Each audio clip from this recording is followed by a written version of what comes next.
സമൂഹ മാധ്യമത്തിൽ ഒരു കുറിപ്പ് ഇപ്പോൾ വൈറലാണ്. അതാണ് ഇനി പറയാൻ പോകുന്നത്. ജപമാല എന്ന പ്രാർത്ഥന വിശുദ്ധമാണ് എന്ന കാര്യത്തിൽ നമുക്ക് ആർക്കും സംശയമില്ല. എന്നാൽ നമ്മുടെ സഭയിലെ യഥാർത്ഥ പ്രശ്നങ്ങളിൽ നിന്ന് ശ്രദ്ധ തിരിക്കാനായി ചിലർ ഈ പുണ്യകർമ്മത്തെ വലിച്ചഴക്കുന്നത് എന്തിനാണ് എന്ന് നാം ചിന്തിക്കണം. സത്യദർശന മാസികയിലെ ലേഖനം ജപമാലയെ നിഷേധിക്കുകയല്ല, മറിച്ച് ഒരു പ്രത്യേക ആരാധനക്രമ കാലഘട്ടത്തിൽ ഏത് ഭക്തിക്കാണ് മുൻഗണന നൽകേണ്ടത് എന്നതിനെ കുറിച്ച് ദൈവശാസ്ത്രപരമായ ഒരു ചർച്ച തുറക്കുകയാണ് ചെയ്യുന്നത്. രണ്ടാമതായി, പാറയിൽ പള്ളിയിൽ ജപമാല ആചരണം നടത്തുന്നതിനെ പറ്റിയാണ് ചോദ്യങ്ങൾ ഉയരുന്നത്. പാറയിൽ പള്ളി സീറോ മലബാർ സഭയുടെ ഈസ്റ്റ് സിറിയക് പാരമ്പര്യമാണ് പിന്തുടരുന്നത്. അങ്ങനെയാണ് എന്നുണ്ടെങ്കിൽ ലേഖകന്റെ അഭിപ്രായം സഭയിലെ എല്ലാ പള്ളികൾക്കും ബാധകമായ ഒരു നിയമം ആണ് അല്ല. കാരണം പാറയിൽ പള്ളി ഉൾപ്പെടെയുള്ള പല ഇടവകകളും ലേഖനത്തിലെ ദൈവശാസ്ത്ര കാഴ്ചപ്പാടുകൾ നിലനിൽക്കുമ്പോഴും ആൽമായരുടെ ശക്തമായ ഭക്തിയെയും പ്രാദേശിക പാരമ്പര്യങ്ങളെയും മാനിച്ചുകൊണ്ട് മെയ് മാസത്തിൽ ജപമാല പോലുള്ള ഭക്തികൾക്ക് പ്രാധാന്യം നൽകുന്നു. അതായത് ലേഖകന്റെ കാഴ്ചപ്പാട് ഒരു വ്യക്തിയുടെ ദൈവശാസ്ത്രപരമായ വീക്ഷണം മാത്രമാണ്, അത് സഭാ നിയമമല്ല. പാറയിൽ പള്ളിയിൽ ഈ ആചരണം ഔദ്യോഗിക പത്രത്തിൽ വന്ന ലേഖനം ഒരു കടുംപിടുത്ത നിയമമല്ല എന്ന് തെളിയിക്കുകയല്ലേ ചെയ്യുന്നത്. ജപമാലയെ ചൊല്ലിയുള്ള ഈ ചെറിയ ദൈവശാസ്ത്രപരമായ വൈരുദ്ധ്യമാണോ സീറോ മലബാർ സഭയുടെ ഇപ്പോഴത്തെ ഏറ്റവും വലിയ പ്രശ്നം?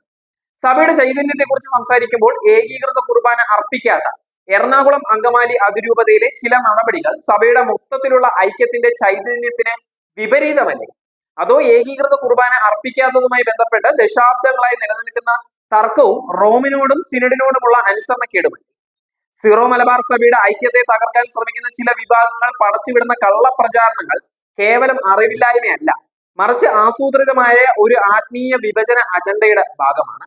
അവരുടെ യഥാർത്ഥ ലക്ഷ്യം കത്തോലിക്ക സഭയെ തകർത്ത് പെന്തക്കോസ്ത് ശൈലിയുള്ളതോ മന്ത്രവാദ സ്വാധീനമുള്ളതോ ആയ ഒരു കൾട്ട് സ്വഭാവത്തിലേക്ക് മാറ്റുക എന്നത് തന്നെയാണ്.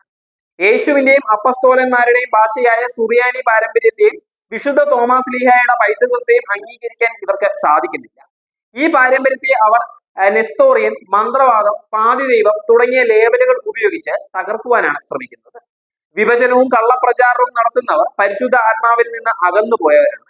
2 തലമുറകൾക്ക് മുമ്പ് സഭ വിട്ടുപോയ മണിഗ്രാമക്കാരുടെ പിൻഗാമികളാണ് ഇവരിൽ പലരും.